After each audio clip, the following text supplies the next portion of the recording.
જય હિન્દ વિદ્યાર્થી મિત્રો, હું છું સૈયરલ રાઠોડ। આપણે ફરી મળીએ છીએ સમય અને કામના ચેપ્ટરમાં એક નવી રીત સાથે। જ્યારે વ્યક્તિ વારાફરતી કામ કરે છે ત્યારે શું કરવું?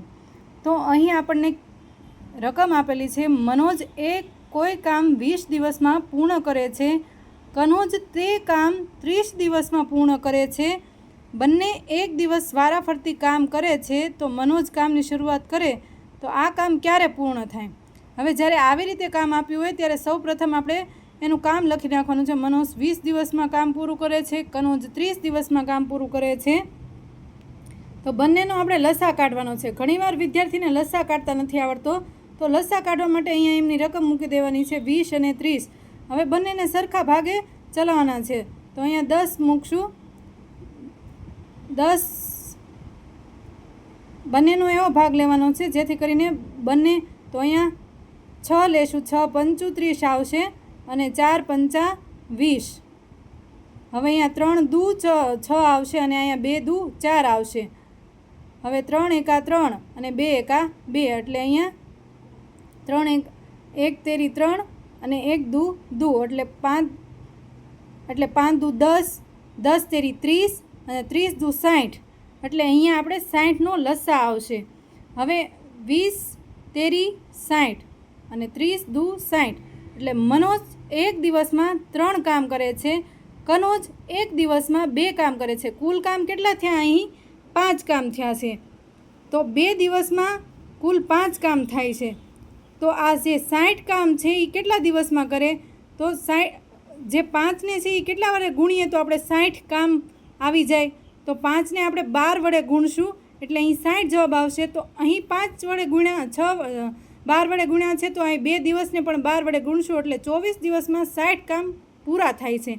અહીં જ્યારે બંનેને સરખા કરવા માટે કોઈ એક રકમ સાથે ગુણી નાખવાના છે, કેમ કે 5ને 12 સાથે ગુણતા 60 મળે છે, તો અહીં 2 દિવસ છે એને પણ 12 સાથે ગુણશું એટલે આપણને 60 દિવસ 60 કામ પૂરા 24 દિવસમાં થશે। તો 60 કામ કરતાં બંનેને વારાફરતી કામ કરે તો 24 દિવસ લાગે છે। હવે આ જ રકમમાં જ્યારે ભાગી ન શકાય તેવી રકમ આપી હોય, જ્યારે આ જ રીતમાં એવી રકમ ભાગી ન શકાય તેવી રકમ આપેલ હોય, રકમ આની આ જ છે પરંતુ થોડોક ફેરફાર કરેલો છે। મનોજ કોઈ કામ 10 દિવસમાં પૂર્ણ કરે છે, કનોજ 20 દિવસમાં પૂર્ણ કરે છે। બંને એક દિવસ વારાફરતી કામ કરે છે। જો મનોજ કામની શરૂઆત કરે તો અહીંયા મનોજનું કામ 10 છે, કનોજનું કામ 20 છે, બંનેનો લસા કેટલો આવ્યો છે?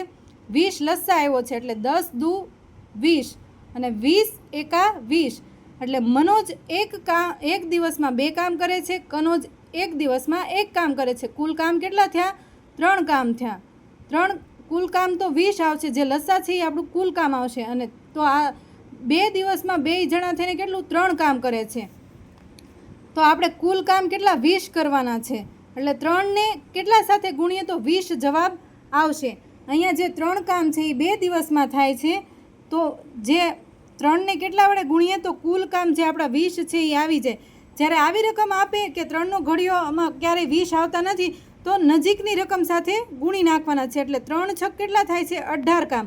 18 કામ થઈ ગયા છે। જો અહીંયા આપણે 6 વડે ગુણ્યા છે, તો અહીંયા પણ તેને આપણે 6 વડે ગુણશું, એટલે 2 દિવસમાં 2 ગુણ્યા 6 એટલે 12 દિવસમાં કુલ કેટલા? 18 કામ પૂરા થઈ ગયા। કુલ કામ કેટલા આપ્યા છે? આપણને 20 કામ આપેલા છે। તો હવે અહીંયા રકમમાં એમ કીધું છે કે મનોજ કામની શરૂઆત કરે છે, તો મનોજનું કુલ એક દિવસમાં કેટલું કામ છે? 2 કામ છે। તો અહીંયા આપણે એમ લખવાનું છે કે 18 કામ થઈ ગયા છે, 2 કામ બાકી છે। અહીં શરૂઆત કોણ? મનોજ એક દિવસમાં 2 કામ કરે છે, તો 18 પ્લસ 2 કામ કરી દેવાના, એટલે 20 કામ પૂરા થઈ ગયા। અને એક દિવસમાં 2 કામ કેટલા દિવસમાં કરે છે? 1 દિવસમાં, એટલે 12 પ્લસ 1 એટલે 13 દિવસ થઈ ગયા। જો આવી જ રીતે જો કામની શરૂઆત કનોજ કરતો હોય તો કનોજનું કામ મૂકી દેવાનું અને એના જે દિવસ હોય એ પ્લસ કરી દેવાના, એટલે આવી રીતે જવાબ આવી જશે। મળીએ આપણે નેક્સ્ટ વિડીયોમાં। જય હિન્દ, જય ભારત।